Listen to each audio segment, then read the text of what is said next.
Hello, thank you for joining me for your weekly forecast for week commencing the 20th of February.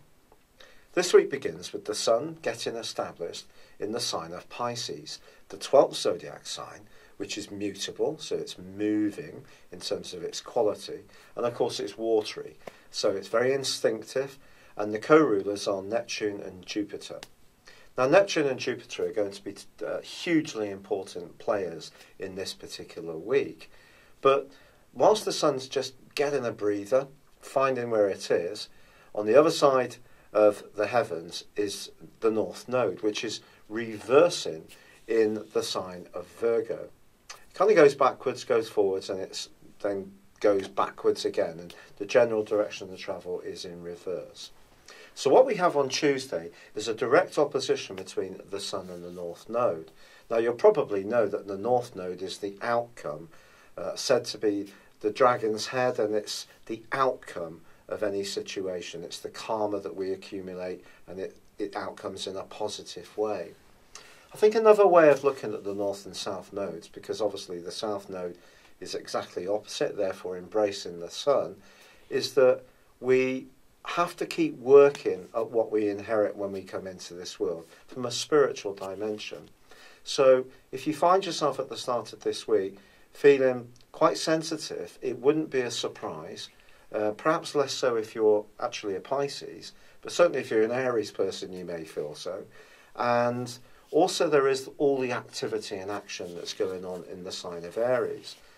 We've got Venus, the planet of love and relating, in detriment, because it's being opposed here by its ruler of Libra, and it's reversing. We have Mars, which is the ruler of Aries, so he's pretty happy in this location. And then we have the stormy, erratic energies of Uranus, which has been here for some years. Now, at the very start of this week, Mars continues a right angle with Pluto, which it started to connect with in the middle of last week. When these two get into a row, we're talking about some pretty potentially dark stuff, because Pluto in the sign of Capricorn is about tradition, it's about orthodoxy, it's about power, but it's about power that is used to having its own way, if you like.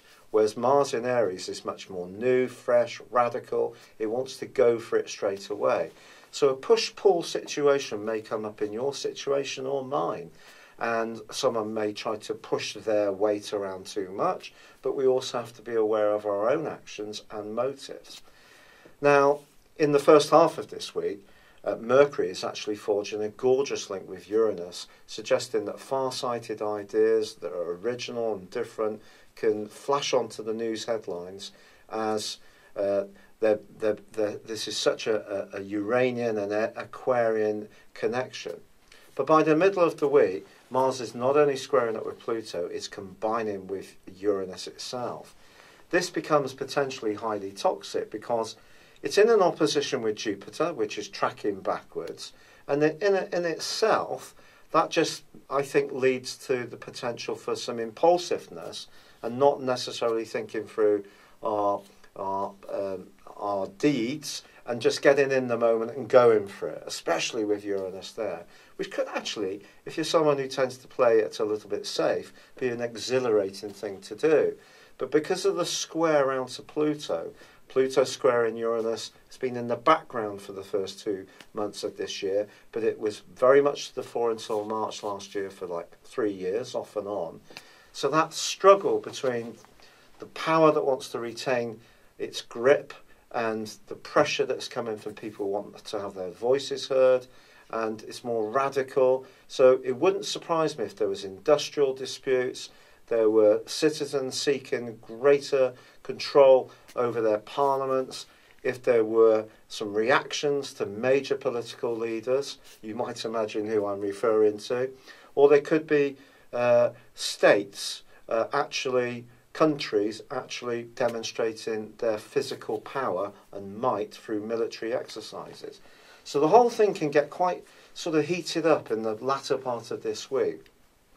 But in our own situation, it's about trying to control our impulses, but not to the point that that's absolutely and totally annihilating our passion. We don't want to do that. We want to have passion, but we need to direct it in the right kind of way and not let a desire for power or lust for material stuff or whatever it is we lust for get too much of a hold if it makes it unpleasant for someone else. And then as this week draws to a close, Mercury relocates into Pisces, where it's not happy, it's also in detriment, because Mercury is about logic, it's about facts, figures, and the dreaminess that comes from the energy of Pisces diminutes that. But there is also a solar eclipse, which occurs on Sunday. But this is embracing Neptune. So we have Jupiter in opposition to Uranus, which has been going on for some while, but also Mars.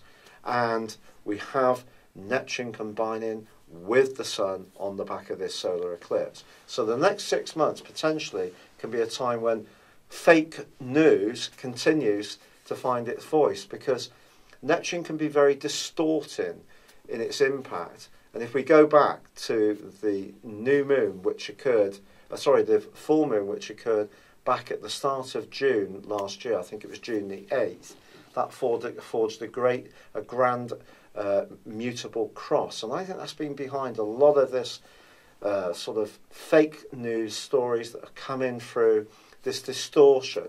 So whilst the compassion, the caring, the spirituality, the artistry, that all can be boosted by the combination of Neptune and the Pisces solar eclipse is really good, we also have to stay grounded too. And that's going to be the key to this week, when there's a lot of fiery energy that's really tempting us all to live in the moment, go for it, and not to worry too much about the consequences.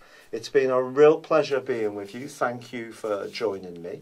Good luck and goodbye for now.